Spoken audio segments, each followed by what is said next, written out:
ಇವತ್ತಿನ ಲರ್ನಿಂಗ್ಸ್ ನಾವು ದುಡ್ಡು ಕೊಡಬೇಕಾದ್ರೆ ಖರ್ಚು ಮಾಡಬೇಕಾದ್ರೆ ಖಾಲಿ ಆಯಿತು ಅನ್ನೋ ಫೀಲಿಂಗ್ ಮಾಡ್ಕೊಂಡು ಕೊಡ್ತೀವಿ. ಖರ್ಚಾಗ್ತಾ ಇದೆಯಲ್ಲ ಅಂತ ಫೀಲಿಂಗ್ ಮಾಡಿಕೊಡ್ತೀವಿ. ಆ ರೀತಿ ಕೊಡಬಾರ್ದು. ನೀವು ಖರ್ಚು ಮಾಡ್ತಾ ಇದ್ದೀರಾ ಅಂದರೆ ನಿಮ್ಮ ಹತ್ರ ಅಷ್ಟು ದುಡ್ಡಿದೆ ಅಂತ ಅರ್ಥ. ಬದಲಿಗೆ ನೀವೇನು ಕೊಡ್ತಾ ಇದ್ದೀರಾ ದುಡ್ಡು, ಅದರ ಪರವಾಗಿ ನೀವೇನೋ ಯೂಸ್ ಮಾಡಿದ್ದೀರಾ, ಏನೋ ತಗೊಂಡಿದ್ದೀರಾ, ಅದಕ್ಕೆ ಕೊಡ್ತಾ ಇದ್ದೀರಾ. ಹಾಗಾಗಿ ಕೊಡಬೇಕಾದ್ರೆ ಖುಷಿಯಾಗಿ ಕೊಡಿ, ಗ್ರ್ಯಾಟಿಟ್ಯೂಡ್ ಫೀಲ್ ಮಾಡ್ತಾ ಕೊಡಿ. ಬೇಜಾರಾಗಿ ಗೊಣಗ್ಕೊಂಡು ಕೊಡಬೇಡಿ, ಗ್ರ್ಯಾಟಿಟ್ಯೂಡ್ ಫೀಲ್ ಮಾಡಿ.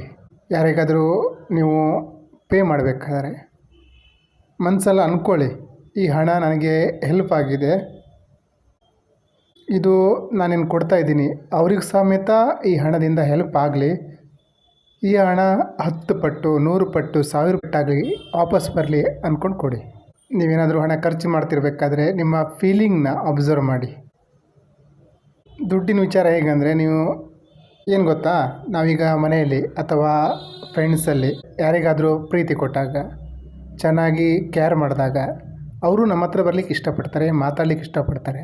ಹಾಗೆ ದುಡ್ಡು ಸಹ ನಾವು ಖುಷಿಯಾಗಿ ಅದನ್ನು ಕಳಿಸ್ಬೇಕಾದ್ರೂ ನಮ್ಮ ಹತ್ರ ಬಂದಾಗಲೂ ಫೀಲ್ ಮಾಡಿದೆ, ಖುಷಿಯಾಗಿ ಫೀಲ್ ಮಾಡಿದ್ರೆ ದುಡ್ಡು ನಮ್ಮ ಹತ್ರ ಕಂಟಿನ್ಯೂಸ್ ಆಗಿ ಬರ್ತಾ ಇರುತ್ತೆ. ನೀವು ಖರ್ಚು ಮಾಡಿದಷ್ಟು ಬರ್ತಾನೆ ಇರುತ್ತೆ. ಗೂಗಲ್ ಪೇ, ಫೋನ್ಪೇ ಅದರಿಂದ ಯಾರಿಗಾದರೂ ಹಣ ಕಳಿಸ್ಬೇಕಾದ್ರೂ ಸಹ ಪಿನ್ ಒತ್ತಬೇಕಾದ್ರೆ ಮನಸ್ಸಲ್ಲಿ ಅಂದ್ಕೊಳ್ಳಿ, ಈ ಹಣ ನನಗೆ 10 ಪಟ್ಟು 100 ಪಟ್ಟಾಗಿ ವಾಪಸ್ ಬರಲಿ, ಇಷ್ಟು ದಿವಸ ನನ್ನ ಹತ್ರ ಇದ್ದಿದ್ದಕ್ಕೆ, ನನ್ನ ಅಕೌಂಟಲ್ಲಿ ಇದ್ದಿದ್ದಕ್ಕೆ ಥ್ಯಾಂಕ್ ಯು.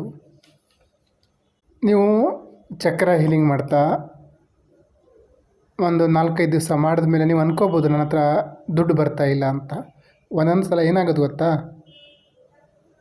ಪ್ರತಿಫಲ ಯಾವಾಗ ಬೇಕಾದರೂ ಬರ್ಬೋದು. ಒಂದೊಂದು ಸಲ ನಮ್ಮ ಬ್ಯಾಡ್ ಕರ್ಮ ಇದ್ದರೆ ಅದು ಕ್ಲಿಯರ್ ಆಗಬೇಕು. ಬ್ಯಾಡ್ ಕರ್ಮ ಅಂದರೆ, ಈಗ ನಮ್ಮ ಹತ್ರ 100 ರೂಪಾಯಿ ಇಲ್ಲ, 1000 ರೂಪಾಯಿ ಸಾಲ ಇದೆ.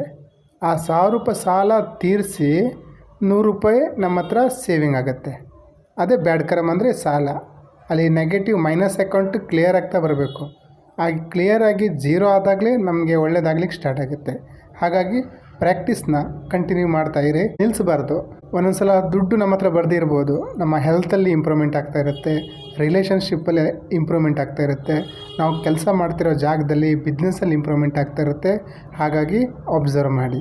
ಒಂದೊಂದು ಸಲ ನಾವು ಅಂದ್ಕೋತೀವಿ, ನಾನು ಅವರಿಗೆ ಕಷ್ಟಕ್ಕೆ ತುಂಬ ಹೆಲ್ಪ್ ಮಾಡಿದ್ದೀನಿ, ಆದರೆ ನನಗೆ ಅವ್ರು ಹೆಲ್ಪ್ ಮಾಡ್ತಾಯಿಲ್ಲ, ಸಹಾಯ ಮಾಡ್ತಾಯಿಲ್ಲ ಅಂತ. ಒಂದು ತಿಳ್ಕೊಳ್ಳಿ, ನಾವು ಅವ್ರಿಗೆ ಹೆಲ್ಪ್ ಮಾಡಿದ್ದೀವಿ, ಅವರೇ ನಮ್ಗೆ ಹೆಲ್ಪ್ ಮಾಡಬೇಕು ಅಂತೇನಿಲ್ಲ. ಅವರು ಬೇರೆಯವ್ರಿಗೆ ಮಾಡ್ತಾರೆ, ಇನ್ನೊಬ್ರಿಗೆ ಮಾಡ್ತಾರೆ, ಈ ರೀತಿ ಮಾಡಿ ನಮ್ಗೆ ಹೆಲ್ಪ್ ಮಾಡೋರು ಬೇರೆಯವ್ರು ಇರ್ತಾರೆ. ಅವರಿಗೆ ನಮ್ಮ ಅವಶ್ಯಕತೆ ಇತ್ತು, ನಾವು ಹೆಲ್ಪ್ ಮಾಡಿದ್ವಿ, ಮುಗೀತು. ನಮಗೆ ಹೆಲ್ಪ್ ಮಾಡಲಿಕ್ಕೆ ಬೇರೆಯವ್ರ ರೀತಿ ಇರ್ತಾರೆ. ನಾನು ಹೆಲ್ಪ್ ತಗೊಂಡ ಅವ್ನಿಗೆ ಸರಿಯಾಗಿ ಪಾಠ ಕಲಿಸ್ಬೇಕು ಅಂತಲೂ ಅಂದ್ಕೋಬಿಟ್ಟು, ಪಾಠ ಕಲಿಸ್ಲಿಕ್ಕೆ ನೀವ್ಯಾರು? ಯೂನಿವರ್ಸ್ ಇದೆ, ನೋಡ್ಕೊಳ್ಳುತ್ತೆ. ಅವನು ಟೈಮ್ ಬಂದಾಗ ಅವನಿಗೆ ಪಾಠ ಕಲಿತಾನೆ, ಅವನ ಕರ್ಮ ಅವನಿಗೆ ರಿಟರ್ನ್ ಬರುತ್ತೆ. ನೀವ್ಯಾಕೆ ಕೆಟ್ಟ ಥಾಟ್ಸ್ನ ರಿಲೀಸ್ ಮಾಡ್ತೀರಾ? ಒಂದೊಂದು ಸಲ ನಿಮ್ಮ ಹತ್ರ ಹಣ ಸಹಾಯ ತಗೊಂಡು ಹಣ ವಾಪಸ್ ಕೊಡ್ತಿರಲ್ಲ.